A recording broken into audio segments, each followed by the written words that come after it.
ముందుగా రామనాథ్ గారు చెప్పండి, చంద్రబాబు గారు అంత సీనియర్ ఈ రకంగా మాట్లాడటం ధర్మమేనా, సమంజసమేనా? సమాజానికి ఆదర్శంగా ఉండవలసిన వయసులో ఏమిటి, వయసు ప్రభావమా, లేకపోతే జగన్ గారు రోజు ఈయనకి బీపీ వస్తుంది ఆ అంశాలన్నీ రైజ్ చేస్తుంటే అంటున్నారు? నిజంగా ఆ ఇబ్బందితో ఏమైనా మాట్లాడుతున్నారా? మీకేమనిపిస్తుంది? ఆయన మంచి ఆరోగ్యం ఉందనే సంగతి అందరికీ తెలుసు కదా, అయినా ఎందుకు ఇట్లా మాట్లాడుతున్నారు? కాదు, తెలుగుదేశం పార్టీ ఒక నిస్సహాయ స్థితిలో ఉంది అనడానికి ఇది నిదర్శనంగా చూడొచ్చు మనం. ఎందుకంటే ఇంకా 3 ఏళ్ళు ఉంది అధికారము, కానీ రోజు గొడ్డలి పార్టీ మిగతా ఏ అంశాల మీద కూడా స్పందించడం లేదు. అంటే ఒక విధంగా తెలుగుదేశం పార్టీ ప్రజల్ని ఒక వెర్రి వాళ్ళలాగా డిసైడ్ అయినట్టుగా ఉంది. ఈ వెర్రి వాళ్ళు ప్రజలు మనం చెప్తే గొడ్డలి పార్టీ అని చెప్తుంటే దీన్నే నమ్మి ఓట్లు వేస్తారు అన్న ఒక ఆఖరి ఆప్షన్ ఎంచుకున్నట్టుగా ఉంది. ఇది ఒక విధంగా ఒక గడ్డి పూసను పట్టుకొని గోదావరి ఈదడం లాంటిది. ఎందుకంటే ప్రజలే అంత అమాయకంగా లేరు. ఒకవేళ వీళ్ళు ఇదే ప్రచారాన్ని కొనసాగిస్తే తెలుగుదేశం పార్టీ వాళ్ళు చాలా భారీ మూల్యం చెల్లించుకుంటారు. వైసీపీ వాళ్ళకి ప్లస్ అయింది. మిగిలిన ఏ సమస్యని ప్రస్తావించినా మాట్లాడకుండా ఒక గొడ్డల పార్టీ అని మాట్లాడుతున్నారంటే పబ్లిక్ ఓ రోజు అర్థమవుతుంది వీళ్ళు ఏం చేస్తున్నారు, ఎలా డైవర్ట్ చేస్తున్నారని. ఇలా అర్థమైన రోజు ఇలాగే కంటిన్యూ అయితే 2029లో ఎలక్షన్ రిజల్ట్ వచ్చిన రోజు చంద్రబాబు నాయుడు గారు నేను ఇంత దారుణంగా పరిపాలన చేశానా, నేను ఇంతగా ప్రజల్ని వేధించానా అని పశ్చాత్తాపం వ్యక్తం చేశారు అని చంద్రబాబు నాయుడు గారికి అనుకూలంగా మళ్ళీ బ్యానర్ ఐటమ్లు కూడా వచ్చే అవకాశం ఉంటుంది. ఇలాగే చేశారు 2014-19 మధ్య కూడా ఇలాగే చేయాల్సిన పనులు చేయకుండా అన్ని డైవర్ట్ చేసుకుంటూ వెళ్ళి తీరా ఓడిపోయిన తర్వాత నేను ఇంత దారుణంగా ఎప్పుడు పరిపాలన చేశాను అని చంద్రబాబు నాయుడు గారు మాట్లాడారు. ఎవరైనా సరే అధికారంలోకి వచ్చిన తర్వాత నేను ఈ 5 ఏళ్ళు ఈ పరిపాలన చేశాను, నా పరిపాలన నచ్చితే మళ్ళీ ఇంకోసారి ఓట్లేయండి, నేను ఇంకా మరిన్ని కార్యక్రమాలు చేస్తానని అడుగుతారు ఏ రాజకీయ నాయకుడైనా, ఏ అధికారంలో ఉన్న పార్టీ అయినా. కానీ చంద్రబాబు నాయుడు గారికి తొలి నుంచి కూడా ఒక అలవాటు ఉంది. అవతల వాళ్ళ మీద నిందలేసి మళ్ళా రెండోసారి అధికారంలోకి రావాలనుకుంటారు. పదే ఫెయిల్ అవుతోంది. 2004లో అప్పుడు ప్రధానంగా ఎజెండా చంద్రబాబు నాయుడు గారు ఏం తెచ్చారు, మావోయిస్టులను బూచిగా చూపెట్టారు. తన మీద అలిపిరిలో దాడి జరిగితే ఆ కట్టుకట్టుకొని ఊరూరో తిరుగుతూ నక్సలిజాన్ని లేకుండా చేయాలి, కాబట్టి మీరు నక్సలిజాన్ని నిర్మూలించేందుకు ఇంకోసారి అవకాశం ఇవ్వండి అని కోరారు. కానీ పబ్లిక్ దాన్ని తీసుకోలేదు. ఆ 5 ఏళ్లలో చంద్రబాబు నాయుడు గారు ప్రజా వ్యతిరేక నిర్ణయాలు ఏమేమి తీసుకున్నారన్న ఆధారంగానే ఓటింగ్ చేశారు. 2014లో మళ్ళా రాష్ట్రాన్ని నిర్మిస్తానని అధికారంలోకి వచ్చారు. 2019కి వచ్చేసరికి నరేంద్ర మోడీని పూచిగా చూపెట్టే ప్రయత్నం చేశారు. నరేంద్ర మోడీ రాక్షసుడు, రాష్ట్రానికి అన్యాయం చేశారు, ఇలాంటి వాళ్ళకి బుద్ధి చెప్పాలంటే మీరంతా వచ్చి నా చుట్టూ వలయంలో నిలబడండి అని పబ్లిక్ మీటింగ్ లో అడిగారు చంద్రబాబు నాయుడు గారు. అంటే అధికారంలో ఉన్న 5 ఏళ్ళు ఏ మంచి చేయలేక దాన్ని పబ్లిక్ కి చెప్పుకొని రెండోసారి అధికారంలో అడిగే ఇది లేక ఇలా అవతల వాళ్ళ మీద ఒక నెగిటివ్ షేడ్ చూపించేసి జగన్మోహన్ రెడ్డి గొడ్డలి పార్టీ ఎంత నిస్సహాయ స్థితి కాకపోతే ఇంత ట్రాక్ రికార్డ్ ఉంది, 40 ఏళ్ళు ఇంట్రెస్ట్ అని చెప్పుకునే ఒక తెలుగుదేశం పార్టీ ఒక హత్య కేసు ప్రూవ్ అయ్యి సుదీర్ఘకాలం జైల్లో ఉండి బయటకు వచ్చిన వ్యక్తిని ముందు పెట్టి ఈరోజు ప్రెస్ మీట్లు పెట్టించి వాటిని బ్యానర్ ఐటమ్లుగా రాసుకుంటున్నారంటే తెలుగుదేశం పార్టీ ఎంత నిస్సహాయ పరిస్థితుల్లో ఉండాలి? ఒక రాజకీయ పార్టీ సమాజం పట్ల బాధ్యత ఉంటే ఏం చేయాలి? రాయలసీమలో ఫ్యాక్షన్ ఒకప్పుడు నడిచింది అన్నది నిజం. కానీ వీళ్ళు వాళ్ళ పబ్లిక్ గా చెప్తున్నది ఏంటి, మేము ఇదంతా గుర్తు చేస్తాం, ఈ తరానికి చెబుతాం అంటే మళ్ళా రాయలసీమలో ఒకప్పుడు ఫ్యాక్షన్ ఇలా ఉండేది అని చెప్పి మళ్ళీ వాటన్నింటినీ తోడి మీరు సమాజానికి ప్రచారం చేయడం ద్వారా ఏం సందేశం ఇస్తున్నారు? అంటే మళ్ళీ లేనిపోనివన్నీ రెచ్చగొట్టాలనుకుంటున్నారా? అంటే ఏ మాత్రం బాధ్యత లేకుండా సొసైటీ ఏమవుతుంది, సమాజం ఏమవుతుంది, ఆ ప్రాంత ప్రజల మనోభావాలు ఏమవుతాయి అన్న సంబంధం లేకుండా కేవలం మళ్ళీ మన అధికారంలోకి రావడం ఎలా అన్న ఒకే కాన్సెప్ట్ తో ఈ గొడ్డలి నినాదం తీసుకున్నారు చంద్రబాబు నాయుడు గారు. కానీ ఇది వర్కౌట్ అయ్యే పరిస్థితే లేదు. ఈ ప్రచారాలన్నీ వీళ్ళు ఈ రోజు కొత్తగా చేస్తున్నది కాదు. వైఎస్ రాజశేఖర రెడ్డి గారి రాజకీయాల్లోకి వచ్చిన రోజులుంటే చేస్తున్నారు. వాళ్ళ నాన్న అలా, అతనలా, ఇలా, జగన్మోహన్ రెడ్డి ఇలా అని. కానీ ఏం పని చేశాయి? రాజశేఖర రెడ్డి గారు ముఖ్యమంత్రి అయ్యారు. ఈ ప్రచారం చేసిన తర్వాత కూడా 2 సార్లు అధికారంలోకి వచ్చారు. ఇప్పటికీ కూడా రాజశేఖర రెడ్డి గారి పరిపాలన బీట్ చేసే వాళ్ళు ఎవరు లేరని ప్రజలు అనుకుంటున్నారు. మరి ఆయన ఫ్యాక్షనిస్టు, అంత దుర్మార్గుడు అయితే రెండోసారి కూడా అధికారం ఎలా ఇస్తారు? జగన్మోహన్ రెడ్డి 5 ఏళ్ళు. ఇక్కడ బాగా గమనిస్తే జగన్మోహన్ రెడ్డి పరిపాలనకు తెలుగుదేశం పార్టీ వాళ్ళే సర్టిఫికేట్ ఇస్తున్నారు. జగన్మోహన్ రెడ్డి ఒక అద్భుతంగా చేశారు. జగన్మోహన్ రెడ్డి పరిపాలనలో లోపాలు ఉంటే వాటిని ప్రస్తావించే అవకాశం ఉండేది. కానీ ఎక్కడ ఏమీ లేవు కాబట్టి ఇంకా వాటితో మనం ఏమీ చేయలేమన్న ఉద్దేశంతో గొడ్డలి పార్టీ అని ఒక స్లోగన్ అందుకున్నారు చంద్రబాబు నాయుడు. ఇది ఒక విధంగా చాలా పద్ధతైన రాజకీయం కానీ కాదు. ప్రశాంతంగా ఉండే ప్రాంతాన్ని కూడా మళ్ళా పాత జ్ఞాపకాలని అంటే ఇక్కడ అంటే కరెక్టే సార్. నాకేమనిపిస్తుంది అంటే రాయలసీమ ఇష్యూ గతంలో కూడా ఫ్యాక్షన్లు ఉండొచ్చు, కానీ తెలుగుదేశం ఆవిర్భావం తర్వాత అంతకుముందు కుటుంబాలకో వ్యక్తులకో మధ్య పరిమితమైన ఫ్యాక్షన్ రాజకీయాలు ఏకంగా రాజకీయ పార్టీలకి వచ్చి పులుముకున్నామేమో నాకు అనిపిస్తూ ఉంటుంది. ఇంకొక పాయింట్ ఏంటంటే ఎన్టీ రామారావు గారు స్వయంగా చంద్రబాబు గారిని ఏ రకంగా దూషించింది, అట్లాగే సరే మోడీ గారు వీళ్ళిద్దరినీ వదిలేస్తే వంగవీటి రంగా గారి హత్య గురించి హరిరామరావు గారు ఏమి రాసింది, బాలకృష్ణ ఇంట్లో కాల్పులు కాడించి అలాగే అడిగితే బీపీ ఎందుకు వస్తుందా అని జగన్ గారు అంటున్న తీరు, వీటన్నిటి మీద నేరుగా ఎందుకు సమాధానం చెప్పకుండా గొడ్డల పార్టీ అని వాళ్ళు డైరెక్ట్గా ఇగో ఈ రకంగా వెన్నుపోటు పొడిచామని వాళ్ళు చెబుతున్నారు. వెన్నుపోటు లేకపోతే ఇట్లా ఉందని ఆధారంతో ఈ మామగారి కేసే చూపిస్తున్నారు కదా, ఎన్టీ రామారావు గారి వీడియోనే వాళ్ళు చూపిస్తున్నారు. అట్లా వీళ్ళు స్టాండర్డ్గా ఎందుకు చేయలేకపోతున్నారు చంద్రబాబు గారు కానీ లోకేష్ గారు కానీ పవన్ కళ్యాణ్ గారు ఈ మధ్య ఆ విషయాల్లో వెళ్తున్నట్లేరు. కానీ వీళ్ళిద్దరూ అయితే పని కట్టుకుని గొడ్డల పార్టీ అని ప్రచారం చేయడం ద్వారా వాళ్ళ మీద ఉన్నటువంటి అన్నింటినీ కూడా బయటికి తవ్వించుకున్నట్లు అవుతుంది కదా. ఇప్పుడు అతడి సినిమాలో నాజర్లాగా తెలుగుదేశం పార్టీ పరిస్థితి అయిపోయింది. ఆ సినిమాలో ఆయన డైలాగ్ చెప్తాను, నాకు ఈ వయసులో కావాల్సింది నిజాలు కాదు జ్ఞాపకాలు అన్నట్టుగా మారిపోయింది. ఎప్పుడైనా కానీ అజ్ఞానంలో ఉన్నంత సుఖం జ్ఞానంలో ఉండదు. వాళ్ళకు ఊహా ప్రపంచాన్ని సృష్టించుకొని మనం ఈ 3 ఏళ్లు ప్రశాంతంగా ఉండాలి, జగన్మోహన్ రెడ్డిని వైసీపీలను విపరీతంగా మనం వేధిస్తున్నాం అని మనం అనుకోవడానికి ఏం చేయాలంటే వీళ్ళ గొడ్డలి పార్టీ అని రోజు ప్రచారం చేస్తే చాలను అని ఈ కాన్సెప్ట్ ని ఎన్నుకున్నారు. కానీ ఇది వర్కౌట్ కాదు. మీకు అధికారం ఇచ్చారు, నిజంగా అన్ని అరాచకాలు చేసింటే ఎవరి మీద చర్యలు తీసుకుంటున్నారు? ఏం లేదు, అన్ని ఊరికనే పురాణాలు చెప్తూ ఉన్నారు. కాబట్టి ఇవన్నీ వర్కౌట్ కావు. తెలుగుదేశం పార్టీ ఒక నిస్సహాయ పరిస్థితుల్లో ఉంది. ఆఖరి రాగం పాడేస్తుంది 3 ఏళ్లకు ముందే. ఏ విమర్శలు చేయడానికి అవకాశం లేక జగన్మోహన్ రెడ్డి మీద గొడ్డలి పార్టీ అంటూ ఒక ముద్ర వేసి అధికారంలోకి రావాలనుకుంటున్నారు. ఇది అయ్యే పని కాదు. 2029లో భారీ మూల్యం తెలుగుదేశం పార్టీ చెల్లించుకుంటుంది. చంద్రబాబు నాయుడు గారి పరిస్థితి ఏంటంటే ఇదిగో ఈ 5 ఏళ్లలో నేను ఊరికి 4 బెల్ట్ షాపులు పెట్టాను, ఇసుక మైనింగ్ మొత్తం మా వాళ్ళకి ఇచ్చేశాను, ఉపాధి హామీ పథకంలో కూడా ఒక్కో కూలి నుంచి వారానికి 300 నుండి 500 రూపాయలు వసూలు చేస్తున్నాం. ఇలాంటివి ఉన్నాయి. ఇవన్నీ చెప్పుకోలేక చంద్రబాబు నాయుడు గారు జగన్మోహన్ రెడ్డి గొడ్డలి పార్టీ అని మాట్లాడుతున్నారు. ఇది ఒక రోజు అర్థమవుతుంది పబ్లిక్ కి. ఎన్నిసార్లు చూస్తారు కొమ్మినేని గారు ప్రెస్ మీట్ పెట్టి అమరావతి అవినీతి గురించి మాట్లాడినా, క్యాముల గురించి మాట్లాడినా, నేను ఇంత దుర్మార్గం ఏంటంటే డిఎస్సీలో అక్రమాలు జరిగాయని వస్తే కనీసం ఖండన లేదు. ఇది కాదు అదని చెప్పే వాళ్ళు లేరు ఈ రాష్ట్రంలో ప్రభుత్వం వైపు నుండి.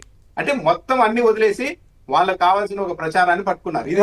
ఆరోగ్యశ్రీకి 2.5 లక్షలు ఇన్సూరెన్స్ చేశారంటారు. ఓ పక్కేమో జగన్ గారు 25 లక్షల వ్యవహారం అట్లాగే ఉంది కదా. ఉండంగా కూడా ఆయన అట్లా చెప్పగలుగుతారు? విచిత్రంగా ఉంది కదా. ఎంత విచిత్రం అంటే కొమ్మినేని గారు, ఇప్పుడు మనం ఎవరికైనా బాకీ ఉన్నాం అనుకోండి, మనం తీసుకొచ్చి అప్పు కట్టాలి. కానీ ఆరోగ్యశ్రీ హాస్పిటల్కి ఏం చెప్తున్నారు, మీకు అప్పు ఇప్పిస్తాం, ఆ అప్పు మీద వడ్డీ కూడా మళ్ళీ మీరే కట్టుకోవాలి అన్నట్టు పరిస్థితి తయారైన తర్వాత మీ ఎక్కడ ఆరోగ్యశ్రీ చెప్పండి ఈ రాష్ట్రంలో కొమ్మినేని గారు? అవును, పైగా ఒక్క నెలలో 10,000 కోట్ల అప్పు తీసుకొచ్చారని నిన్న వార్త ప్రముఖంగా వచ్చింది కదా. అయినా కూడా ఏం జరుగుతుందో ఏంటో అర్థమే కావట్లేదు. అమరావతిలో అద్దాలకే 2,500 కోట్లు ఆల్రెడీ మంజూరు కూడా అయిపోయిందని ప్రచారం జరుగుతుంది. నిజమో ఒకటితో మనకు తెలియదు. కానీ అసలు ఇంతవరకు బిల్డింగే పూర్తి కాకుండా అద్దాలు కొని ఏం చేస్తారని కొందరు అంటున్నారు. నిన్న ఎక్కడో టీవీలో ఎక్కడో ఏదో వస్తూ ఉంది. అది కరెక్టా కాదా అనేది మన దృష్టి రాలేదు. కానీ రైట్, మురళి గారు చెప్పండి, ఏమిటి చంద్రబాబు గారు ఎందుకు పదే అట్లా మాట్లాడుతున్నారు? ఆయన సీనియారిటీ, ఆ గౌరవం ఎందుకు నిలబెట్టుకోవట్లేదు? ఆయన స్థాయికి తగ్గట్టుగా ఉంది. గతంలో ఏ ముఖ్యమంత్రి ఆ మాటకు వస్తే ఆయన టైంలో కూడా ఇంతగా ఇంతగా తక్కువ ప్రమాణాలతో మాట్లాడారని మేము ఎవరూ అంటలేదు. కానీ ఇప్పుడు ఎందుకు ఇట్లా మారిపోయారు అనే పాయింట్కి వస్తే, మరి జగన్ గారు అన్నట్లుగా ప్రధానికి ఆయనకి నిజంగా బీపీ తెచ్చుకుంటున్నారా, తెచ్చిపెట్టుకుంటున్నారా? ఎట్లా మీ వ్యాఖ్య ఏమిటి? సార్, గొడ్డలి పార్టీ గిడ్డలి పార్టీ ఏం లేదండి. ఇది అసందర్భమైనటువంటి సమయం. అంటే రాష్ట్రంలో వైఎస్ఆర్ కాంగ్రెస్ పార్టీకి తెలుగుదేశానికి ప్రత్యక్షంగా హత్యలు కూడా ఎక్కడ జరగడం లేదు, కొట్లాటలు కూడా జరగడం లేదు. జరుగుతున్నదంతా జనసేన పార్టీ కార్యకర్తల మీద హత్యలు, హత్యా ప్రయత్నాలు, దాడులు, పోలీస్ స్టేషన్లో కొల్లూరు లాంటి చోట పోలీస్ స్టేషన్లో కూడా ఉన్నటువంటి కార్యకర్తల మీద విపరీతంగా కొట్టినటువంటి సందర్భాలు ఉన్నాయి. ఇది చంద్రబాబు నాయుడు గారి ప్రణాళిక సార్. ఇది 5 సంవత్సరాల ప్రణాళిక. మొదటి 2 సంవత్సరాలు రెడ్ బుక్ని ఎగ్జిక్యూట్ చేయడం ద్వారా వైఎస్ఆర్ కాంగ్రెస్ పార్టీని అణచడం. ఇంకా అక్కడికి వచ్చేటప్పటికి పోలీసు వాళ్ళు ఇప్పుడు చేష్టలుడిగా ఉన్నారు. ఎందుకంటే ఉద్యమాలు వస్తూ ఉన్నాయి. వైఎస్ఆర్ కాంగ్రెస్ పార్టీ ప్రజల పక్షాన మాట్లాడుతూ ఉంది, ఉద్యమాలు చేస్తూ ఉంది. యాంటీ ఇన్కంబెన్సీ గణనీయంగా పెరిగింది కనుక ఇక ఈ స్ట్రాటజీ వర్కౌట్ కాదు. అందుకని 1 సంవత్సరం పాటు గొడ్డల పార్టీ అని జనసేన మీద వీరు చేస్తున్నటువంటి దాడుల్ని అలా డైవర్ట్ చేయటం, మళ్ళీ ఇంకో సంవత్సరం వచ్చే సంవత్సరం ఇంకో ప్రణాళిక, ఆఖరి సంవత్సరంలో మీకు తెలిసిపోయినసారి ఏం చేశారు, పసుపు కుంకుమని మళ్ళీ ఆశలు పెట్టడం, మళ్ళీ లేకుంటే పవన్ కళ్యాణ్ గారికి 2.5 సంవత్సరాలు ముఖ్యమంత్రి స్థానం ఆశపెట్టడం. ఇదంతా మనమేమి దాని గురించి పెద్ద ఆలోచించాల్సిన విషయం లేదండి. వాళ్ళ ఎజెండా ప్రకారం వాళ్ళు వెళ్తున్నారు. ఆ గొడ్డల పార్టీ గురించి, వాళ్ళ వ్యాఖ్యల గురించి అసలు వైఎస్ఆర్ కాంగ్రెస్ పార్టీ పట్టించుకోనే అవసరం కూడా లేదు. ఎందుకంటే దాని గురించి మనం మాట్లాడుతుంటే మన విలువైన సమయం పోతుంది కనుక మనం మొక్కజొన్నలు సీజ్ చేసినప్పుడు ఎలా ఎదుర్కొన్నామో అలాగే మన స్థానిక సమస్యల మీద వైఎస్ఆర్ కాంగ్రెస్ పార్టీ మనతో కలిసి వచ్చే పార్టీలతో కలిసి ఉద్యమాలు చేయడం ద్వారా ప్రజల కోరికలు, ప్రజల యాంబిషన్స్ ఏమైతే ఉన్నాయో, స్కీమ్స్ అయితే ఏమున్నాయో, ఏమి రావట్లేదో వాటి ఉద్యమాలు చేసి ప్రభుత్వం యాంటీ ఇన్కంబెన్సీని ఎదుర్కోవటం తప్ప ఇవన్నీ కూడా గుడ్డగాల్చి మీదేసే కార్యక్రమంలో మనం సమయం వృధా చేసుకోవద్దు. ఎక్కడికక్కడ మైక్రో లెవెల్లో గ్రామాన వైఎస్ఆర్ కాంగ్రెస్ పార్టీ అక్కడ ఈ గ్రామ కమిటీలన్నీ కూడా ఉన్న సమస్యల మీద పోరాటం. రైట్. అందువల్ల ఇవన్నీ మామూలేనండి. ఇంకా మీరు ఇంకో సంవత్సరం పోతేనే పవన్ కళ్యాణ్ గారు 2.5 ఏళ్ళు, ఆయన 2.5 ఏళ్ళు అంటారు. మళ్ళీ ఆ తర్వాత పసుపు కుంకుమలాగా లాస్ట్లో పంచే కార్యక్రమాలు చేపడతారు. స్కీములు మొన్న పాత స్కీములు కొత్త స్కీములు కలిపి మళ్ళీ వడ్డీతో సాగిస్తూ ఉంటారు. ఇవన్నీ వాళ్ళ రోడ్ మ్యాప్ అండి. మనం ఆ రోడ్ మ్యాప్లో పడొద్దు.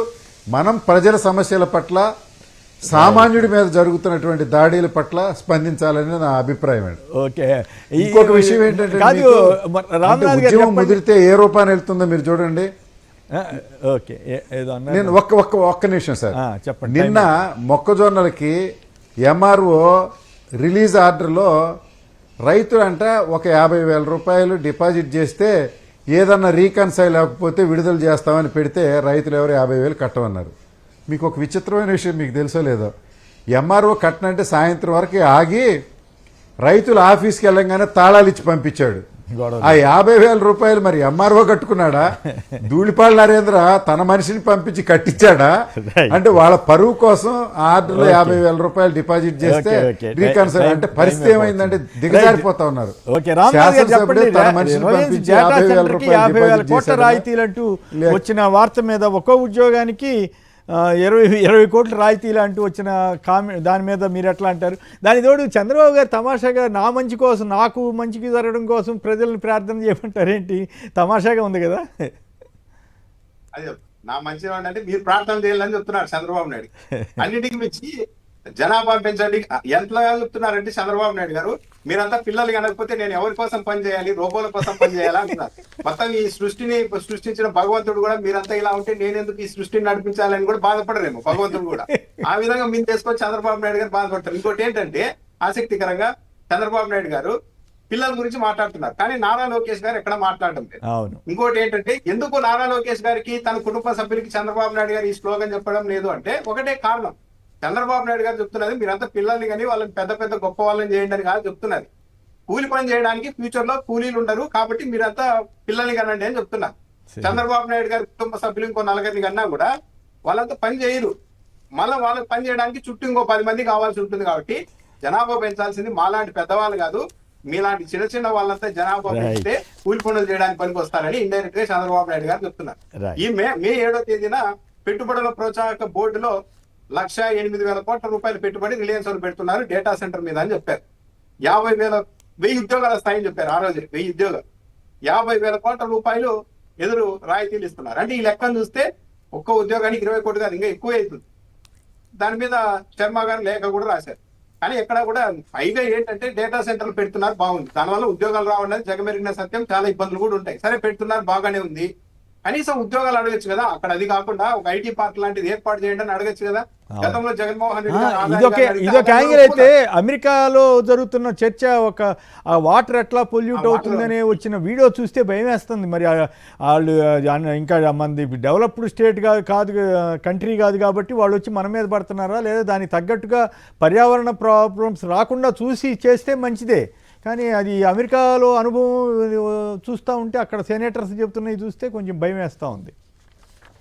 మొత్తం వాటర్ అన్ని పొల్యూట్ అయిపోయి వాటర్ లో తెచ్చి పెడుతున్నారు, వాళ్ళని మొత్తం ఎర్రగా అయిపోయాయి. మొత్తం ఏంటంటే డేటా సెంటర్లకు ప్రపంచ వ్యాప్తంగా అభివృద్ధి చెందిన దేశాలన్నీ వ్యతిరేకిస్తున్నాయి, ఇక్కడ పెట్టనీయడం లేదు. మన దేశంలో అలాంటి వాతావరణం ఇంకా లేదు. ఏమన్నంటే మీరు పెట్టుబడులకు వ్యతిరేకమంటారని చెప్పి పర్యావరణం మీద ఆందోళన ఉన్న వాళ్ళు కూడా సైలెంట్ ఉంటున్నారు, ఎక్కడ మా మీద వ్యతిరేక ముద్ర వేస్తారో. రైట్, చూద్దాం మరి ఏదేమైనా ఆంధ్రప్రదేశ్కి ఆ ఇబ్బంది రాకుండా ప్రత్యామ్నాయంగా ఏర్పాట్లు చేస్తే మంచిదే, కానీ లేకపోతే మరి భవిష్యత్తులో పర్యావరణ సమస్యలు వస్తాయో ఏమిటో అనేది చూడాలి.